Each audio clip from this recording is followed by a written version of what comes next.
May it please the court, Your Honor, ladies and gentlemen of the jury, my name is Gabriel Brower, and I am here on behalf of the defendant, Lucy VanPelt. Now, I'd like to ask you all to please close your eyes. And I would like you to remember a time from your childhood around elementary school.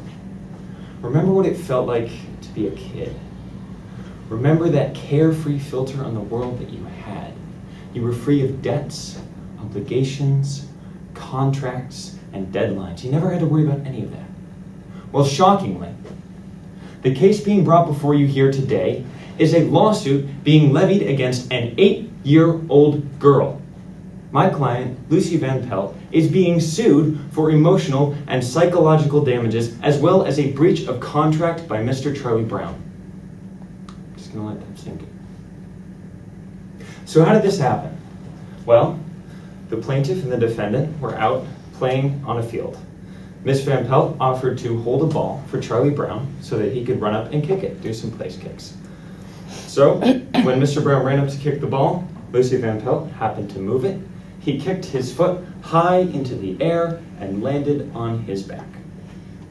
The two witnesses I will bring to testify, they will be seated right here, and they will both tell you these accurate facts of the story. They will also tell you the fact that Mr. Brown's injuries were entirely self-sustained.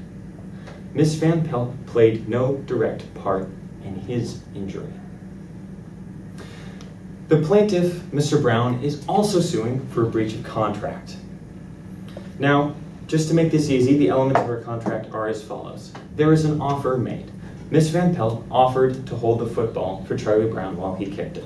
There was a bargain for exchange which took place during their conversation, and ultimately Mr. Brown agreed to the contract by running forward to kick the football. Now, when Ms. VanPelt moved this football, she broke a contract. However, she is 8 years old. You cannot be under the age of 18 and legally make or sign a contract. That is the law, ladies and gentlemen. Additionally, Mr. Brown had a history of this certain prank being played on him by Ms. VanPelt. As is quoted in a transcribed document of the specific conversation in which this incident took place, Mr. Brown says, referring to the football kick, "You must think I'm an idiot to fall for that gag again." Meaning that he has had a history of Ms. VanPelt pulling this football away. Therefore, he should have known and assumed that this would very well happen again. Ladies and gentlemen of the jury, you will be asked to make a choice at the end of this trial. A choice between liability and innocence. Well, I'm going to ask you to make a choice. A choice between that happy, innocent childhood that I all asked you to remember and that you were so fond of.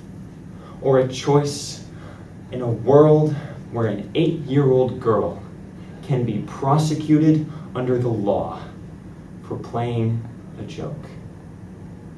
Ladies and gentlemen of the jury, Your Honor, thank you very much for your time and attention here today. Nice.